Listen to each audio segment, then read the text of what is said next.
All right, everybody, this is Core Bites number 117.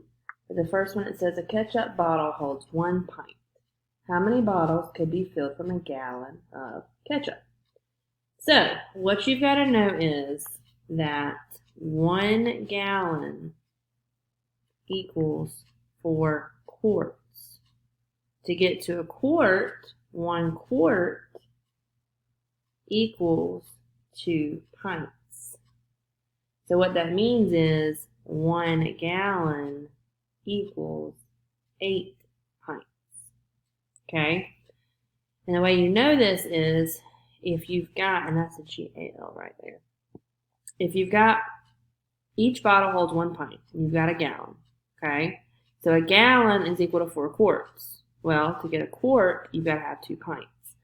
Okay? And so basically, you would say 2 pints equals a quart. You've got 1 gallon, so 2 times 4 is 8. That gives you 8 pints, right? And so 8 pints are in that gallon.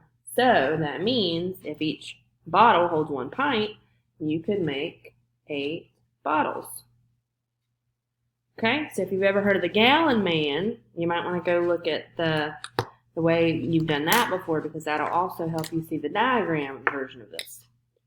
For number 2, what is 6,400,395 rounded to the nearest hundred? Okay, so ones, tens, hundreds. So you're looking at the 3. The 3 is going to talk to the 9. The 9 is going to tell the 3 to go up to a 4.